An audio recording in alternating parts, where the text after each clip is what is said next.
no one is going to pick Indiana. No one's going to pick Indiana to make it close, honestly. Like, you can't really, you could get tremendous odds if you pick OKC in 7. I think that taking the series over 5.5 games, the last 2 NBA Finals series ended in 5. I think this one goes 6. I think the Thunder will get the job done, but I think the Pacers are just too strong of a team and too talented of a team and too deep of a team to lose in 5 or fewer games. Newswire, only on SportsGrid. The Knicks really got past that playoff dragon for them that really stood in their way. So for the New York Knicks to be the Celtics and then an outright favorite to win the Eastern Conference Finals, that's where the disappointment is. The goalposts got moved, right? Because when you went into the Celtics series, a lot of Knicks fans said they weren't going to beat it. This, I'll say this is more unprecedented than the 99 run when they were the 8th seed. The Early Line, only on SportsGrid. Face is the new face. New face of what? The hell are you talking about? Like seriously. Oh, the new face of the NBA, Anthony. Yeah, okay. You know what I mean? Like, really? Guy's got 2 shots. You're the face of the NBA. Slow down. He's a good player. I've always thought the whole face of the NBA thing was comical. You want him to be the face of the NBA because you don't like it that all the other faces of the NBA aren't American. Sports Rage tonight, only on SportsGrid. And if they go through Cat, that means Cat at 11-1 could be Eastern Conference Finals MVP. The worst team in the WNBA is the Chicago Sky. They have no perimeter play. They're playing Sloot too many minutes. And Angel Reese doesn't have the help she needs.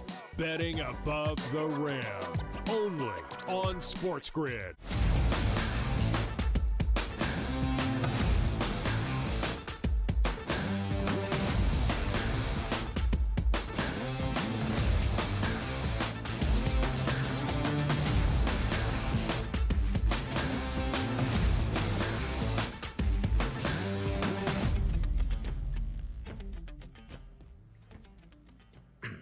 Hello and welcome to a Tuesday Live right here on the Early Line on SportsGrid and all across the SportsGrid network. That includes sportsgrid.com/watch, where you can find your favorite destination to consume everything all across the grid. He is Donnie Rightside. I am Ben Stevens. We are here together for the next 3 hours up until 11 a.m. Eastern Time, bright and early on this Tuesday morning to break it all down. A full recap of Lou Gehrig Day in Major League Baseball on a Monday, still with some days off until we get to the start of the NBA Finals. That tips on Thursday. And when the puck drops in the Stanley Cup Final, that is tomorrow. Plenty of breakdowns and series previews over these 3 hours up until 11 a.m. Eastern Time. And much to the delight of Donnie Rightside, a ton of NFL news and notes and big stories around the football landscape to give to you here on this Tuesday as well. Every day you take a look at that calendar and you get one step closer to football season, which I cannot wait for. There's a lot of still, yes, Major League Baseball out there. The weather and the temperatures starting to get hotter. The RBI props are popping every single night. It's a lot of fun to watch that play out and realizing we only have 7 games maximum in the NHL, 7 games maximum in the NBA. It's almost summertime here, but when we get to summer, which means you're one step closer to fall. Fast forward to summer, people. Hashtag that. Our final month without football until March of 2026 because for the first time ever, as Donnie has shared, in Kenton, Ohio, an NFL preseason game late in the month of July, the Hall of Fame game that will start things out next month. But it feels like football in the way that we start this Tuesday here on the Early Line on SportsGrid after a record-setting season in his debut year for the Super Bowl champion Philadelphia Eagles. Saquon Barkley will grace the cover of Madden 26. Donnie Rightside not only will have the 2 replica Lombardi trophies, but that Saquon Barkley and the backward hurdle somewhere in his set here in the next couple of months. Yeah, by the way, because I put the camera on me right now. Ready for this? Watch this, Ben, live. Yeah, please. Whoa, he's a little bit far away from the mic. Oh, my goodness. My good buddy Joe Lisi, check this out right here. Look at that. Look at that. I don't need the pic. I don't need it. So I just wanted to show the people out there what the deal is and how we get down in the DRS household. So what an epic, epic moment. And by the way, yesterday we talked about this on Moneyline. That was the play of the season, even though it technically didn't mean all that much on a third down, dump down pass in a game against Jacksonville Jaguars early in the season. But love to see it. Saquon, absolutely deserving. And if you are a Giants fan, just keep on sticking that needle in there, man. I mean, how bad does that hurt? Everything of all Saquon's dreams came true in Philadelphia. Nobody wants to be in New York anymore. They want to be in Philadelphia, Ben, including you too. Get out of New York. Escape. All right. Hey, listen, I hear there's good real estate down there in regional Philadelphia. I'll make my way. And heck, if I can wear shorts when I host a national television show, then I'll do the same. Did you? Yeah, come on. Let's see those legs. That's summertime, baby.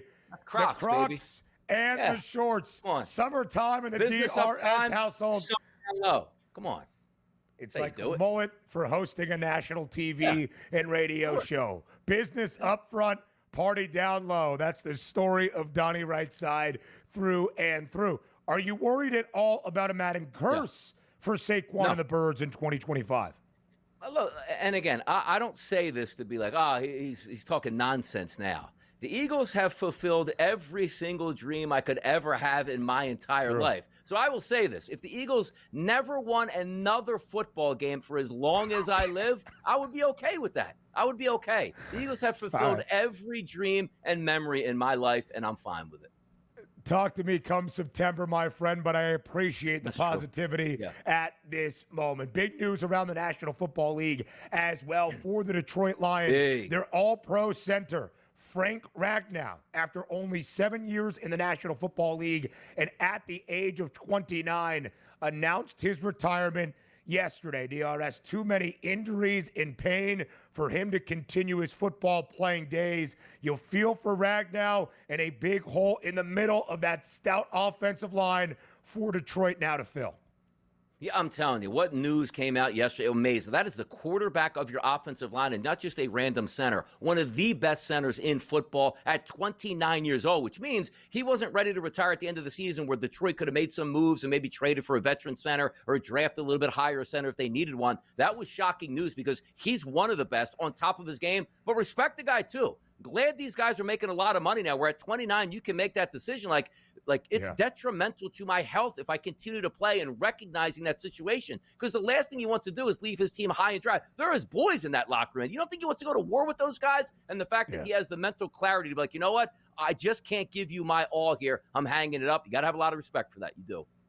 An absolute warrior, DRS, that even through the injuries played at least 15 games in the regular season for Detroit each of the previous 3 years, a part of the turnaround in Motown. We'll talk about what it means for the Lions in an offseason of change in the Motor City. Let's get to Major League Baseball. 7-game slate on a Monday and some extra innings fun last night in Los Angeles. Well, at least fun if you are the New York Mets. After the World Series rematch at the Ravine over the weekend against the Yankees, the NLCS rematch continues this week against the Mets. And New York takes game number 1, winning 4-3 in 10 innings.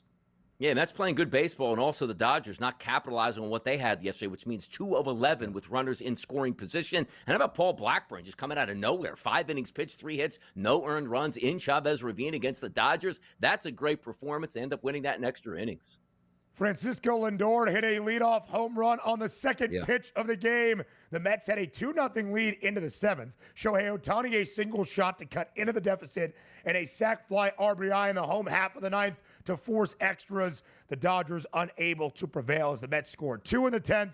The Dodgers only 1. Speaking of extra innings, DRS, we were scoreless in regulation by the Bay last night. Logan Webb, an absolute gem for the Giants, but it comes up in a losing as Jose Iglesias for San Diego, an RBI sac fly in the top of the 10th. The Padres beat the Giants 1-0.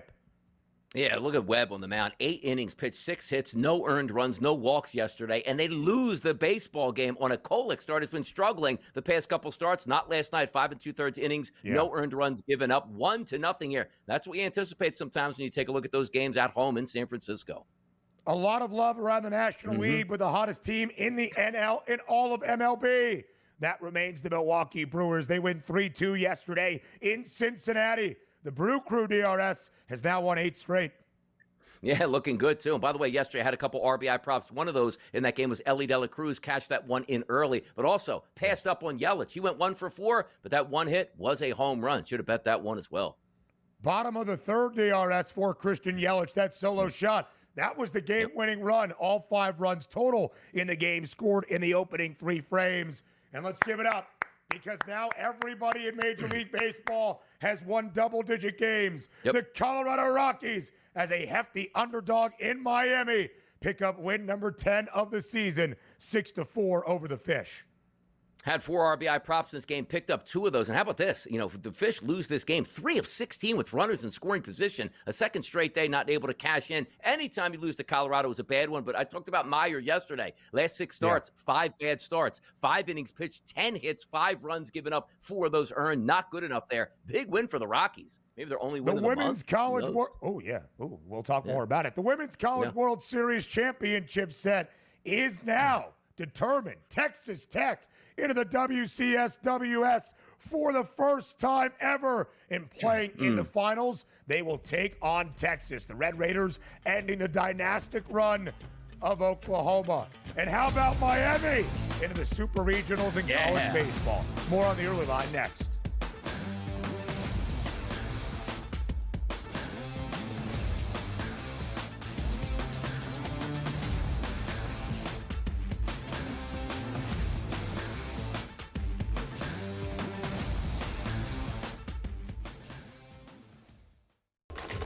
Enter into the magical world of McLuck.com, where even the smallest of spins can win real cash prizes. Adventure into over 1,000 of the best Vegas-style slot games. So what are you waiting for? Unlock your free welcome offer today. Join the fun where winners play and players win. 2 guys that can do it all. Too much electricity this morning. This is a good time. We're having a lot of fun. I had to do a triple take. Ka-ching! Why? Because of parity. I didn't mean to offend. Yeah, it's not going to happen. Load management is a dirty word. Let him rip. You know what? Circumstances provide the results. What? How do you do this once? Oh, Donnie, you got such a good show there. A network that is booming. The Early Line, only on SportsGrid. The game is on. The stakes are high. But the action isn't just on the field. He's rearranging that ring. Get it inside! SportsGrid's in-game live. Your ultimate second screen experience. A little flyer, couple of 15.5 point live line. Every prop, every play, every day. Anything can happen. That's complete chaos. It's smarter to be on SportsGrid. We're going to go through every single thing, and I've got a great team behind me that's going to help me get the job done. I want this to be the place that people come to. There is going to be an energy to game time decisions that you will feel night in and night out. We are going to hit every single one of those markets that you need to know about. We will have everything at our disposal, and we will use that to our advantage. There is not going to be a better place, I promise you, than Game Time Decisions. I'm Kevin Walsh. Tune in to Game Time Decisions weekdays on SportsGrid.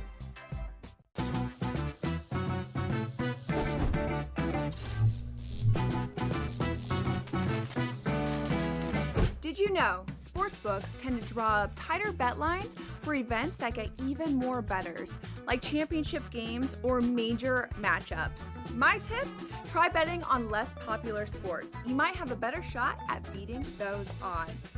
Now, go get lucky. See you in Las Vegas. Let's get lucky.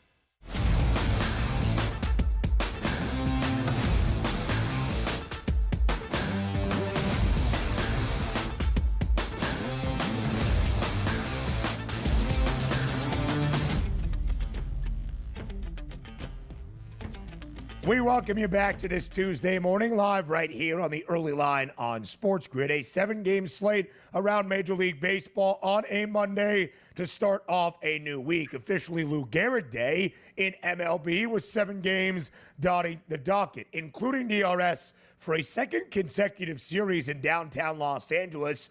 A rematch of pretty seismic stages after the World Series rematch against the New York Yankees over the weekend. The second NLCS rematch of this season, second and final, between the New York Mets in the LA Dodgers. 2 weekends ago now, up in Queens, the Amazons took 2 of 3 against the Dodgers. Now for a second consecutive week, that NLCS rematch in Los Angeles. And the Mets continue to have the Dodgers number this time around. Make it 3 wins in 4 games for the Amazons over the Dodgers this year. Last night at Chavez Ravine in extra innings, the Mets prevail in the opener 4-3. New York had a 2-zip lead entering the bottom half of the 7th. Shohei Ohtani, a solo home run. In the home half of the 9th, Shohei Ohtani, an RBI sac fly to force extra innings. The Mets played 2 in the top of the 10th. The Dodgers had chances in the home half of the 10th, but only able to scratch across 1 run. Their comeback falls short. New York wins the opener in Los Angeles. 4-3 is the outright underdog. Yeah, both leadoff guys. How about home runs yesterday? Francisco Lindor going 2 of 5 yesterday, 2 RBI, 1 home run, lifting his average down to 285 on the season. Shohei Ohtani, 292 on the season, only getting that 1 base hit, but that 1 base hit was a home run, as you stated, getting the late RBI as well. So a 2 RBI night for him. Also, when nobody's worried about the Dodgers, the outcome is not really going to change anybody's thoughts on the World Series or can the Dodgers win the National League West or the National League pennant at that point here. But it is interesting just to see where, yes, they are still human. They're 36-24, which is still a very good record. But look at the New York Mets. Like, on the Phillies faltering here and had the day off yesterday, they continue to provide big-time victories here, which includes one of those games in Los Angeles. Like, you know what? We're going to throw Paul Blackburn out here against maybe the most talented team in baseball and still win that baseball game. That's a massive win. That's almost like picking up 2 wins in 1. And as I said with the Dodgers, you got to be better with runners in scoring position. 2 of 11, not going to get it done in a 1-run loss. That's going to certainly hurt you. Flip side other way. What was it? 3 of 9 for the Mets, which is fine. Hitting over 300 with runners in scoring position, you'll take that. But again, the biggest performance of the day was not Shohei Ohtani. It wasn't Francisco Lindor. It was Paul Blackburn. 5 innings pitched, no earned runs in a spot start. That's tremendous help.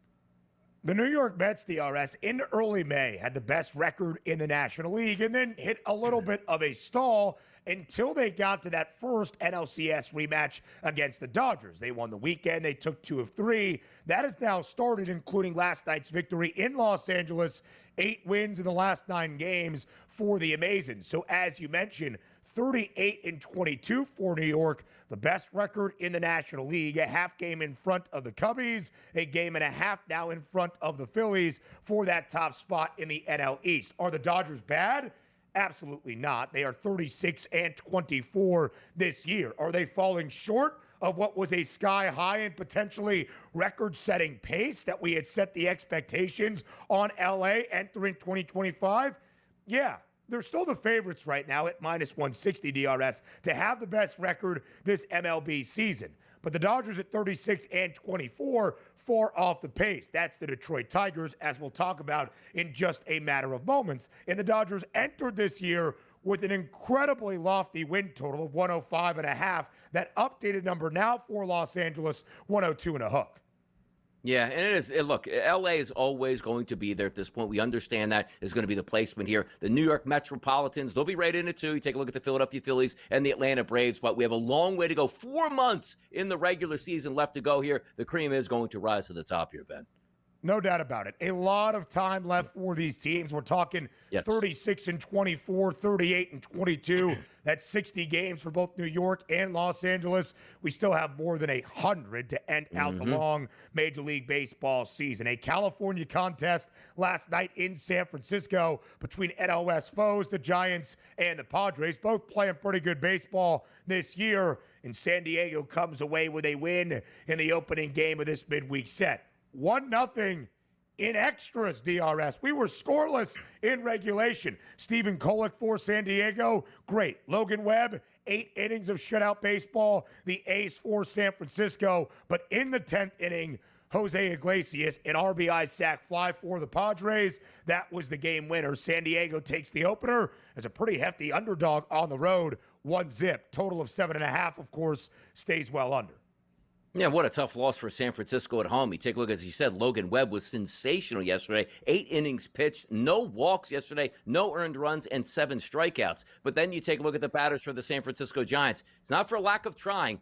1 of 12 with runners in scoring position. And that one base hit with a runner in scoring position didn't even equate to a run, because why? They didn't score a single run yesterday. But you have to give a lot of props. The San Diego bullpen has been very good over the past couple years. Kolek with a great start. Morajan, Estrada, Adam, and how about Suarez coming in late in that game? 2 full innings pitched, no earned runs given up. He actually got the victory in that game, and away you move forward. Fantastic stuff from that bullpen, which is unclutch hitting from the San Francisco Giants. 24-14, San Francisco's mark on May 7th. Since that point, they are 9-13.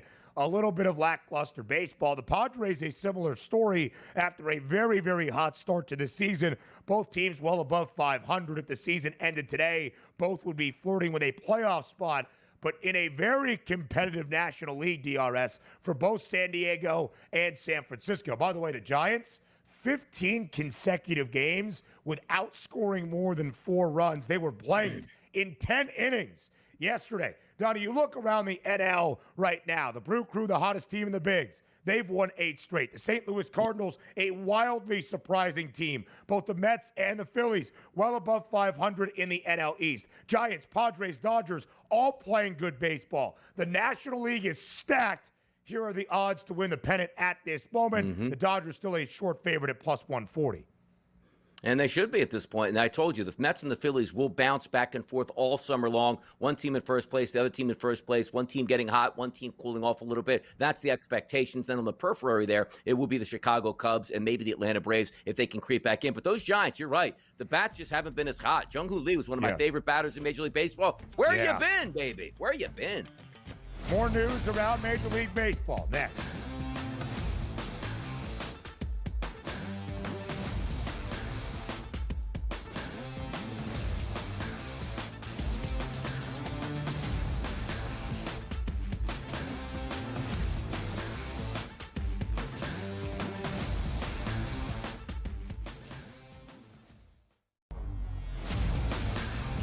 The Falcons are actually relieved that he's kind of not there to create more of a distraction. Look, I mean, I said it the day it happened.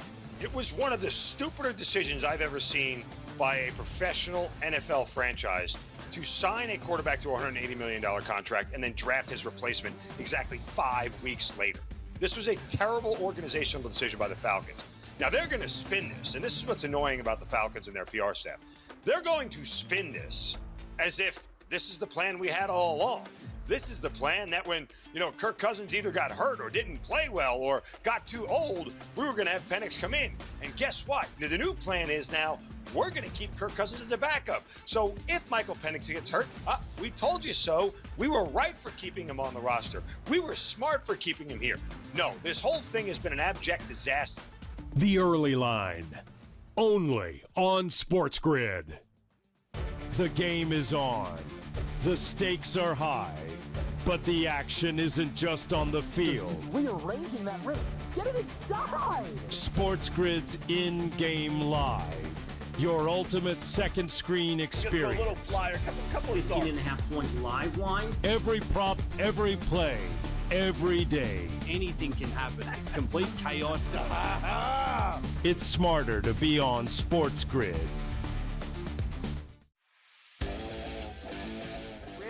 The Steelers' interest in Aaron Rodgers as a joke. Your boy went off about the entire situation and why it taken so long to forget him.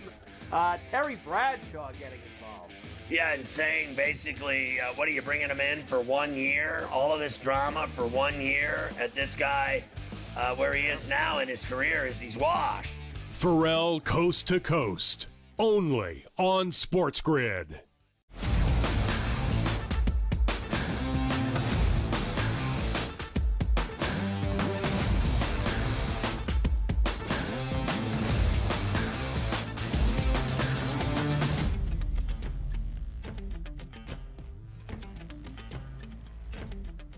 All we can say is congratulations to Colorado. The Rockies last night in South Florida snapping their 4th different 8-game losing skid of the season to finally get to double digits.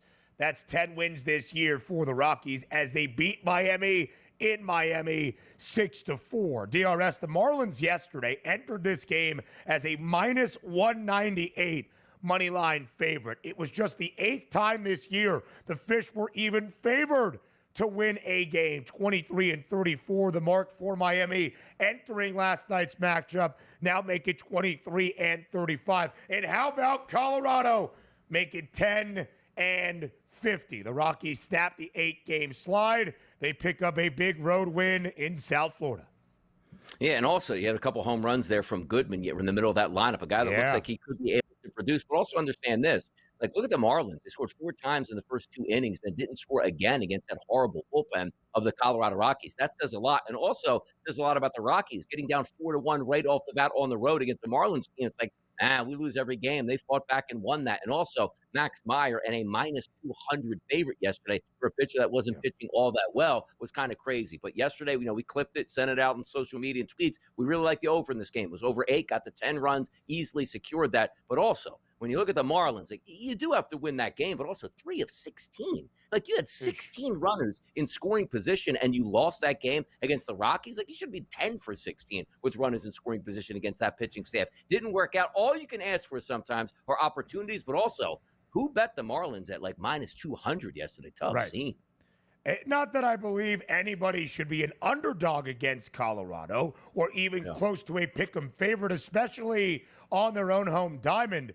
But Miami now at 23-35, being near a $2 favorite against any team in the bigs is kind of insane, and Colorado proves that point yesterday. Hunter Goodman, the catcher for the Rocks, 3 of 5 at the dish, 2 home runs yesterday, a career year so far for the Rockies in his 3rd year in the bigs. 9 home runs, DRS, 34 RBIs, batting above 270, all of that on pace to be career best marks for Colorado. So a very good sign for the Rockies. But 10-50 still is the record right now for Colorado. We detailed yesterday at the end of the weekend how a 9-50 start was the worst in Major League Baseball ever through 59 games. How about through 60, even with a win yesterday on the road in Miami? 10-50, still the worst start through 60 games in the history of Major League Baseball. So, Donnie, the question is just how bad? How far is rock bottom this year for the Rocks? Of course, last year we saw the White Sox set a modern era record in Major League Baseball dating back to 1901, 41-121, the most losses in a single season in the modern history of Major League Baseball. The Rockies well on pace to break that record, or a poor part of distinction in MLB history. Just how bad could it be for the Rockies this year? It's probably already rock bottom at this point, right? You're 8 games back technically of the Chicago White Sox, but understand this, like, what's the point of the Rockies season? The point is to win baseball games now and maybe make up 8 games on the White Sox? Like, no, like, your only job now is to stay as far back as you can, get a high draft pick here, maybe reset with a couple veterans on your team, trade them away and try to rebuild. But as I've said again, baseball doesn't work in Colorado at all. It's like, you say, hey, home court advantage for the Denver Nuggets. We come up here, it's high elevation. No, it's like home court disadvantage for the Colorado Rockies, because I never heard of free agents go, I'm not going to Denver here. Like, there's no way I'm playing that elevation. But pitchers will go there. Can you imagine, like, hey, Steph Curry's a free agent. He's 26 years old. Denver has the most money to offer. He goes, yeah, but you can't shoot in high elevation. They use heavier basketballs there. It'll mess me up. Like, only in baseball does this happen here. And the shame of it is Colorado's bearing the brunt, where now you're in a division that's just an arms race. The Dodgers will outspend everybody in baseball. San Francisco's getting on board. San Francisco has so much money, nobody even wanted to take the money the past 2 years. Guys are starting to take the money. San Diego is now spending money, and so is the Arizona Diamondbacks. So you're the Rockies with a competitive disadvantage. You can have all the money in the world. Nobody is going to take that money and go there. Nobody.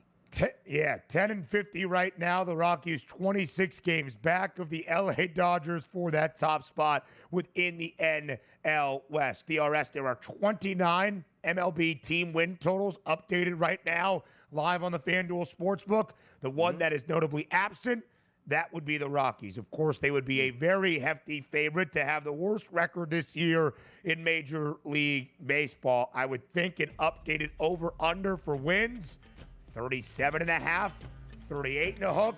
More scores for Monday around MLB next.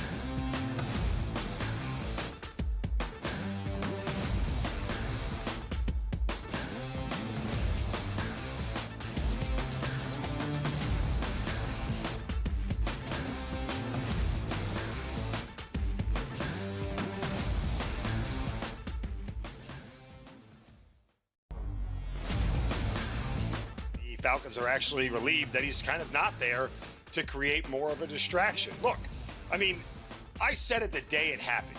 It was one of the stupider decisions I've ever seen by a professional NFL franchise to sign a quarterback to a $180 million contract and then draft his replacement exactly 5 weeks later. This was a terrible organizational decision by the Falcons. Now, they're going to spin this, and this is what's annoying about the Falcons and their PR staff. They're going to spin this as if this is the plan we had all along. This is the plan that when, Kirk Cousins either got hurt or didn't play well or got too old, we were going to have Penix come in. And guess what? The new plan is now we're going to keep Kirk Cousins as a backup. So if Michael Penix gets hurt, we told you so. We were right for keeping him on the roster. We were smart for keeping him here. No, this whole thing has been an abject disaster.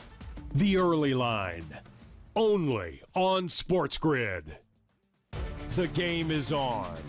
The stakes are high, but the action isn't just on the field. Rearranging that roof.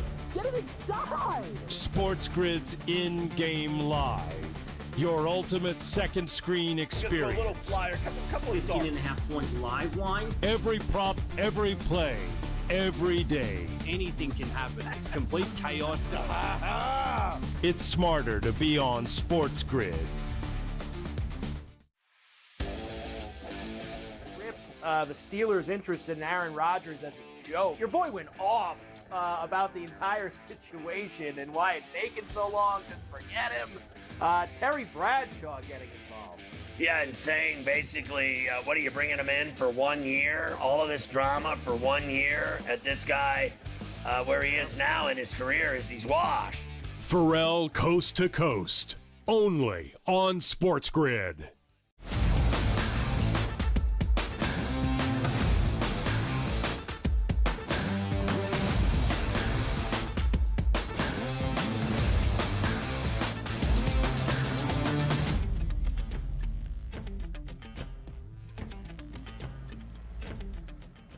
The hottest team around Major League Baseball resides in Milwaukee, Wisconsin. Yesterday on the road in Cincinnati, the Brewers pick up their 8th consecutive victory over the Cincinnati Reds. A 3-2 winner for the Brew Crew DRS, where all 5 runs scored combined between the two clubs yesterday came in the opening 3 frames of this contest, including what turned out to be the game-winning run for Milwaukee, a Christian Yelich solo home run in that top of the 3rd inning. Milwaukee picks up the 3-2 win, making 8 straight victories for the Brewers.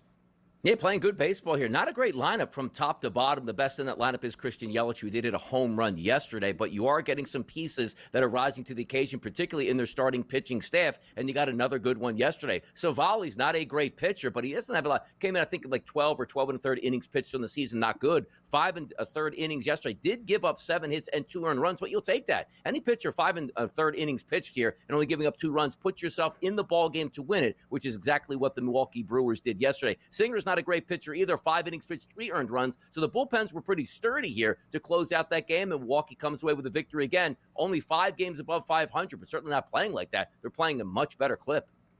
33 and 28 DRS now for the Brew Crew on this 8-game win streak. It's funny, you mentioned 5 games above 500. We have talked about how stacked the National League is. 8 teams now, including Milwaukee, with a 5-game above 500 record or better. Only 6 of the same in the American League. Why is that important? Now in the expanded postseason, we have 6 teams that reach the playoffs. Of course, the 3 divisional winners, and now 3 wild card teams in each of these leagues, which, DRS, if you were kind of predicting that postseason picture, much more of a jumbled race, where when you look at the odds to win the pennant right now, 2 teams that reside in the top 10 of the 10 best prices to win the National League pennant at this moment are sub 500. That's both the Atlanta Braves, who have the 5th best price, as you see there, and the Arizona Diamondbacks. So a couple of those teams in this picture are not even the teams that are above 500 in the National League at this moment. Should be a really good race through the entirety of this summer and early fall for those playoff spots in the National League. Yeah, we'll see who beefs up also at the trade deadline. Teams will get hot, teams will get cold. Just got to stay in the mix at that point. And also with the advent, again, of the extra wild card, more teams believe they're in it longer here, so it makes that price more expensive at the trade deadline if you want to pick up an extra bat, an extra bullpen arm, or certainly an extra frontline starting pitcher. But some of those teams there, they'll rise to the occasion. We're expecting the Dodgers to be there. The Mets and Phillies will probably tangle all the way. The question's going to be is like, who's that extra team? Because somebody has to win the Central Division. We get that. But is it going to be like a bid stealer from the Arizona Diamondbacks? Is it going to be the San Francisco Giants, the Padres there? Or then you get back to the Central. Can the Cardinals continue to play good baseball? We'll find out as we go. But the one thing you do know is win your division, get to the playoffs. That's what matters. But a lot of teams will be fighting for those final wild card spots. Yes, they certainly will, DRS. And everybody in MLB looking up at the team with the best record right now. That consistently has been the Detroit Tigers here as of late. The Tigers now the fastest team in Major League Baseball, the first to 40 wins as they absolutely hammer the Chicago White Sox, as one should, last night on the South Side, including a career-best 3-home run game for Kerry Carpenter. Jack Flaherty, great on the bump for Detroit as well. They beat Chicago 13-1. 40-21 is the record for Detroit here this year. DRS, they are 22-9 in their last 31 games, playing stellar baseball, the best record right now in MLB.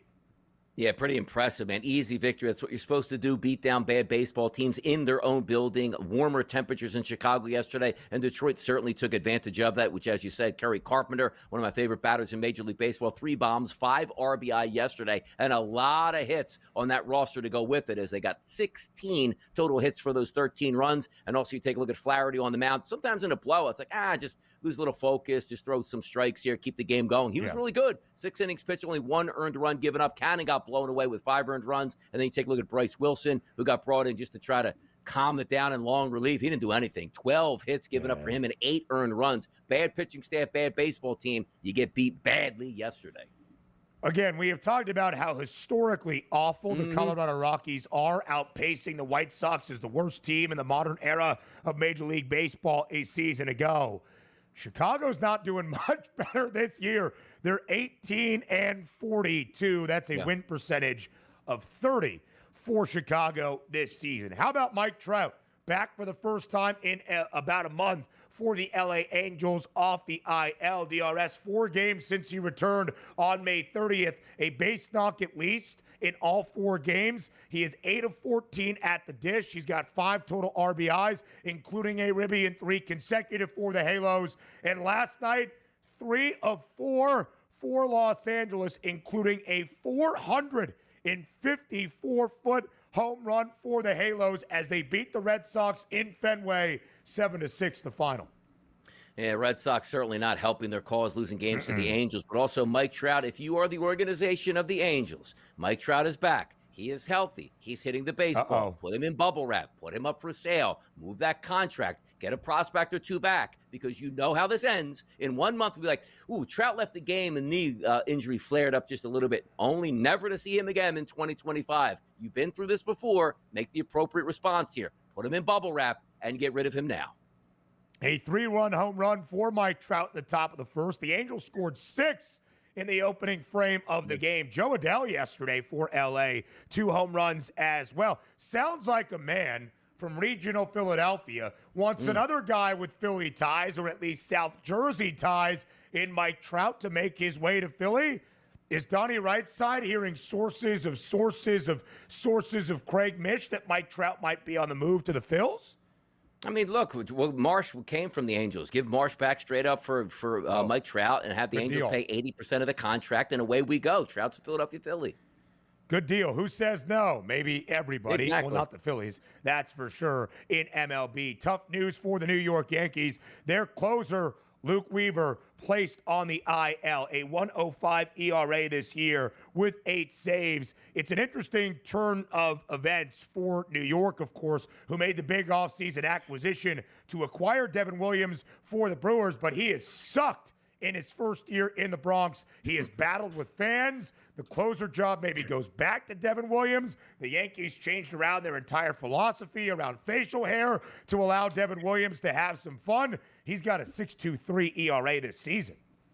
Yeah, maybe you can get back into it. Maybe it's that spot that you waited for. It's like, all right, we're going to give you another shot at the closer before it really gets detrimental if you can't close games in August and September and into the playoffs. Might be a little bit of a silver lining where he can get that mojo back, because if not, then you'll know he just can't hold up the pitching under the big bright lights of New York. DRS, a story that you wanted to discuss. Let's break it down here and we can continue in our next segment. The Seattle Mariners announced on Monday afternoon they will be retiring Randy Johnson's number 51 jersey, joining Ichiro Suzuki, who is also having the number 51 retired in his honor. So two players, same jersey number, both having that uniform and number retired. DRS quote tweeted that yesterday, saying, quote, sounds like a hot topic for me tomorrow on TEL at SportsGrid. DRS, the floor is yours. Look, here's the issue I have with this. And I love Randy Johnson being like, basically, it's about time. Like, I've already had a number retired in Arizona. I did a ton of good things there for the Mariners, and now we're actually going to retire that number. Okay, there's a reason why he actually went into the Hall of Fame, not as a Mariner, but as an Arizona Diamondback. But let's get beyond this here. The foolishness is now catching up to us. Like, we're going to retire number 51 and give it to two players. How about this? How about all the sports you get together and say, you know what's really cool for a team? We have a Wall of Fame or a Hall of Fame that we can induct you on our own team here. No numbers, just a player, just a plaque, and put everything that they've done good on that plaque here and hang it up on the outfield wall or somewhere you can look at it here. We don't need to retire numbers. It's the stupidest possible thing you can do, because apparently baseball and all professional sports, they'll end in 50 years because there'll be no numbers left to give out. That's pretty good stuff out of Donnie Rightside. Randy Johnson, more years in Seattle, 10 than in Arizona, only 8. More next.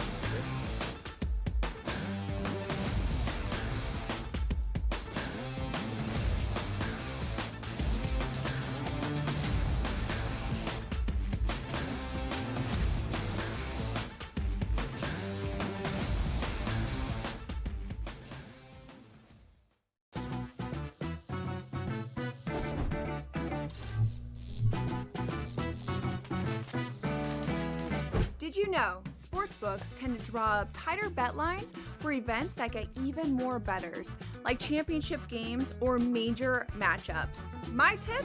Try betting on less popular sports. You might have a better shot at beating those odds. Now, go get lucky. See you in Las Vegas. Let's get lucky. No one is going to pick Indiana.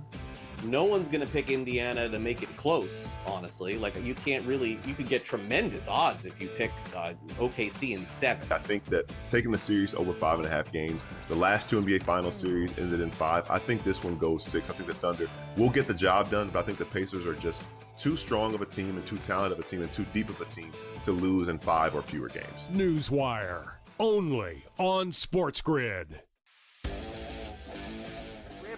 The Steelers' interest in Aaron Rodgers as a joke. Your boy went off about the entire situation and why it's taken so long to forget him. Terry Bradshaw getting involved. Yeah, and saying basically, what are you bringing him in for 1 year? All of this drama for 1 year at this guy, where he is now in his career is he's washed. Pharrell Coast to Coast, only on SportsGrid. We're going to go through every single thing, and I've got a great team behind me that's going to help me get the job done. I want this to be the place that people come to. There is going to be an energy to game time decisions that you will feel night in and night out. We are going to hit every single one of those markets that you need to know about. We will have everything at our disposal, and we will use that to our advantage. There is not going to be a better place, I promise you, than Game Time Decisions. I'm Kevin Walsh. Tune in to Game Time Decisions weekdays on SportsGrid.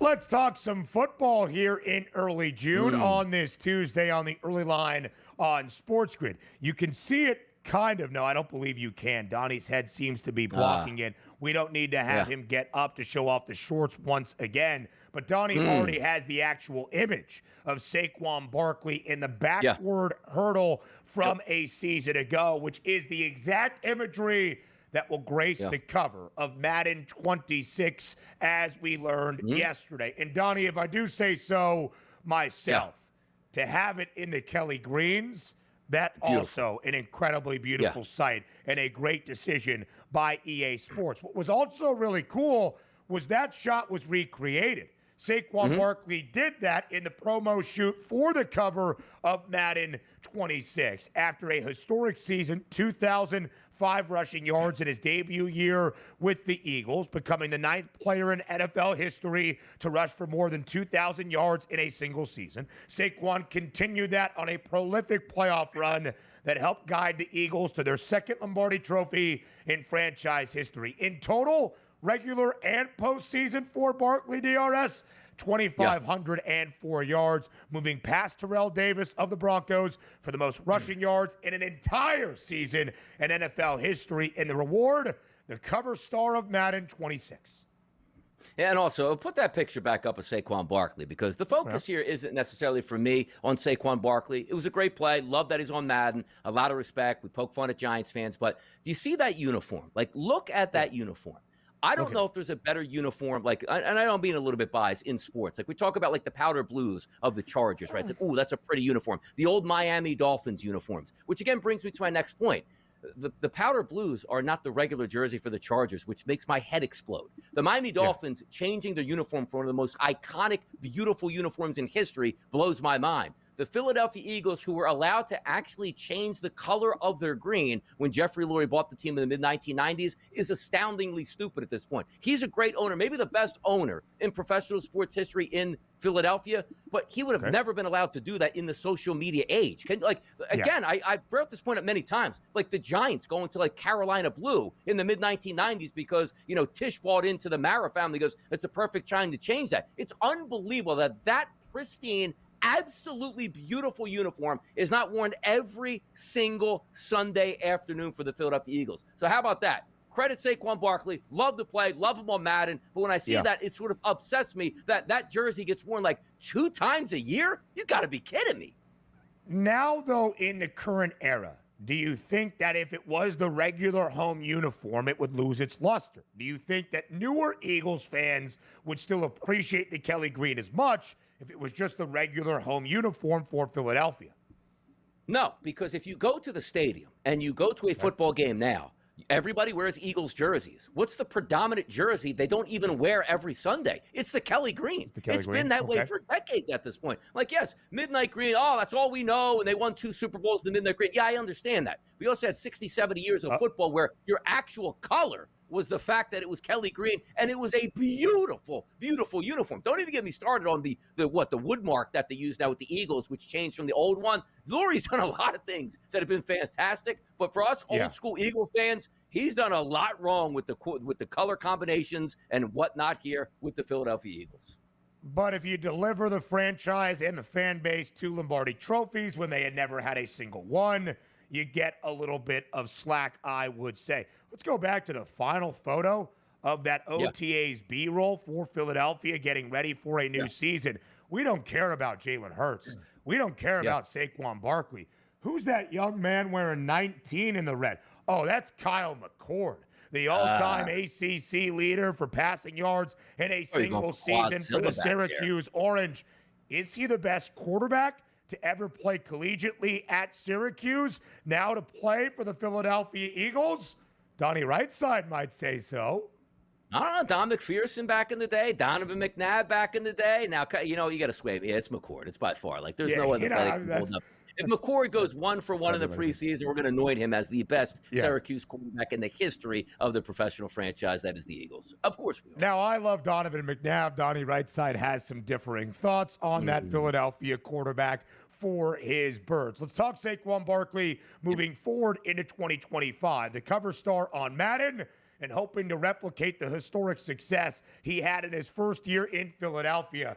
A shout out to our graphics producer, Jesse Metzger, for the correct decision on the graphic for Saquon Barkley in the Kelly Green there, DRS. You see the single season rushing yards prop for Saquon, 1450 and a half. That would be a full 500 yards shy of his first year with the Birds. So is that a discount, or is that still incredibly high? To get to 2K again, 16-1. To break Eric Dickerson's record, 33-1. He is the favorite to win Offensive Player of the Year, as he did a season ago. Of course, he was an MVP consideration in 2024, a 50-1 price to replicate that type of conversation in 2025.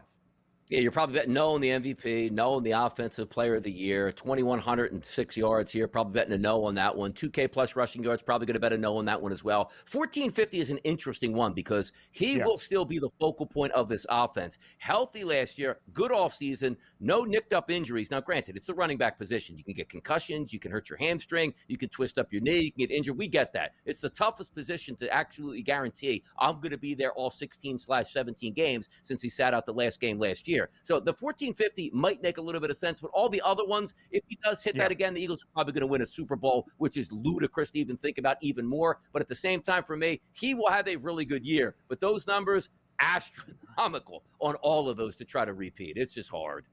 You're paying a price and you're paying a premium on every single one of those props as it pertains to Saquon Barkley. The plus 550 price for OPOY, by the way, for Saquon is $3.50 short of even Jamar Chase, who has the second best number at plus 900. Some reshuffling of the Super Bowl 60 odds, DRS. At some point in the last week or so, since we last looked at them, the Eagles still a favorite or a front runner to win a second consecutive Lombardi Trophy in their title defense, but now a co-favorite with Baltimore at plus 700.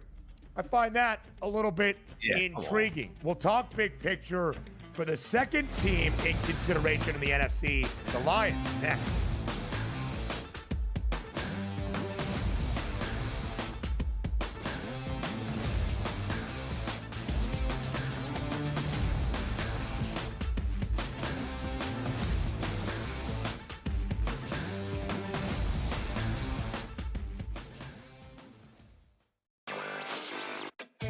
No one is going to pick Indiana. No one's going to pick Indiana to make it close, honestly. Like, you can't really, you could get tremendous odds if you pick OKC in 7. I think that taking the series over 5.5 games, the last two NBA Finals series ended in 5. I think this one goes 6. I think the Thunder will get the job done, but I think the Pacers are just too strong of a team and too talented of a team and too deep of a team to lose in 5 or fewer games. Newswire, only on SportsGrid. The Knicks really got past that playoff dragon for them that really stood in their way. So for the New York Knicks to be the Celtics and then an outright favorite to win the Eastern Conference Finals, that's where the disappointment is. The goalposts got moved, right? Because when you went into the Celtics series, a lot of Knicks fans said they weren't going to beat it. This, I'll say this is more unprecedented than the 99 run when they were the 8th seed. The Early Line, only on SportsGrid. Face. He's the new face. New face of what? The hell are you talking about? Like seriously. Oh, the new face of the NBA, Anthony. Yeah, okay. You know what I mean? Like, really? Guy's got 2 shots. You're the face of the NBA. Slow down. He's a good player. I've always thought the whole face of the NBA thing was comical. You want him to be the face of the NBA because you don't like it that all the other faces of the NBA aren't American. Sports Rage tonight, only on SportsGrid. And if you go through Cat, that means Cat at 11-1 could be Eastern Conference Finals MVP. The worst team in the WNBA is the Chicago Sky. They have no perimeter play. They're playing too many minutes. And Angel Reese doesn't have the help she needs. Betting above the rim, only on SportsGrid.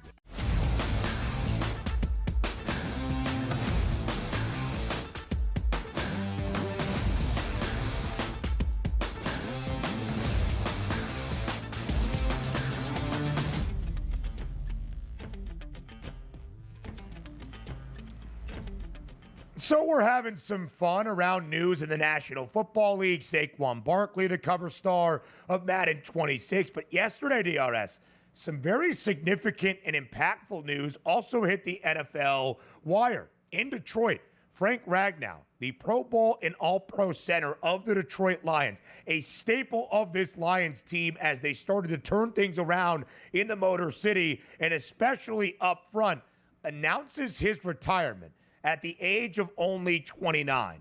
Anytime a player still at the peak of their abilities retires before the age of 30, pain, hurt, and injuries are a component. Ragnow saying as much in his statement for the reasons around his retirement from football. You really feel for Frank Ragnow, and it's significant news for Detroit in an offseason of change. Ragnow was a first-round pick back in 2018 by the Lions. He spent the entirety of his 7-year career in Detroit. He was an All-Pro selection, second-team All-Pro each of the past 2 seasons, in which, of course, the Lions won a division in each of the 2 for the first time in 3 decades, won a playoff game in 2023 for the first time in 32 years, reached the NFC Championship game in 2023 for the first time in more than 30 years as well. Frank Ragnow, a critical component of the turnaround in Detroit, DRS. A big blow for him. You feel for him and hope he has better health now that his football days are done. And a big blow for the Lions entering 2025 as well. It is a big blow for the Lions here because, again, you're talking about going to training camp in less than a month here and without maybe your best offensive line. I mean, Penei Sewell, they have a great offensive line, but talking about that key cog, you're talking about the guy that is the quarterback of the offensive line that makes all of the adjustments here, and that ground game really went because of Ragnow and how dominant he was up front. You might say, well, if you're a mid-level guy, a veteran at the end of it, it's no big deal. Like, no, look at those statistics here. 7 seasons, a 4-time Pro Bowler, and a 3-time All-Pro, which means he's one of the best at his position in the entire sport here. Heading into training camp, not a good sign. You lose Ben Johnson, your offensive coordinator. Now you use the quarterback of your offensive line. They'll be able to recover. They're talented. They'll make some moves, but you're not going to replace that guy. That is extremely hard to do here. 29 years old at the top of his game, just can't get it done anymore due to injuries. That's football, man. That's a hard life. And maybe you're thinking, DRS, all right, he's retiring at 29 after only 7 years. How banged up was he the past few seasons? Did he only play like 10 total games? No. Frank Ragnow was out there battling through injuries, at least 15 regular season games, played for Detroit each of the previous 3 seasons, in which he made the Pro Bowl in all 3. And, of course, a key cog in the center of that offensive line for the Lions in their last 2 playoff runs. In DRS, when you think about how Detroit reworked this franchise to have a completely different outlook and standard of success than we have largely known in the Motor City for the last 30 years. You think of Jared Goff coming over and playing great football. You think of Ben Johnson, the offensive mastermind, and Aaron Glenn, and we'll talk about their departures in just a matter of moments. The drafting of Jahmyr Gibbs to pair with David Montgomery, Jameson Williams, Amon-Ra St. Brown, Sam Laporta. But really, to me, an emphasis for both Dan Campbell and Ben Johnson offensively was building up that O-line. And the Eagles are probably the best. And if they're the best, Detroit might be number 2 and not by all that far off. They had a consistent O-line each of the past few seasons with some stalwarts of this franchise. Of course, Frank Ragnow in the middle, Taylor Decker on that left side, and you have a guy in Graham Glasgow who is the right guard who's probably going to have to shift into that center spot more than likely for Detroit to try to keep that standard. But when you do that, you also lose Kevin Zeitler, who was there last season in Detroit, a free agent deal with Tennessee, the veteran who has been a part of the NFL for plenty of years. Donnie, a lot to discuss around Detroit. We'll do so starting in hour 2, but the Lions have a lot of holes to fill this offseason. Yeah, they do. And also a lot of questions that you can just keep this machine moving without the engine, which was your offensive coordinator being the maestro and pulling the strings on all those sensational plays that you watch. And also that dominant ground game starts with the center, making adjustments up front and being an absolute road grader. Because there's great centers. Like, hey, he's a great pass blocking center. Frank Ragnow is an unbelievable run blocking center, and that's going to hurt them moving forward. You'll find out it's a good football team. It's a tough schedule. We get that. But that's never good where you didn't have time to acclimate and say, you know what, maybe our draft would have been different. Maybe our off-season would have been different if we had known this earlier. But as a true professional, it's like, you know what? I'm going to give it every chance, and I'm just not going to. He could have just sat out and said, you know what? It's about money. Give me more money. I'll come back for 1 more year. No, he's like, I'm done. Like, I can't go out there anymore. And he had to retire. You saw that schedule board for the Lions in 2025. We'll dive even deeper when Hour 2 starts next.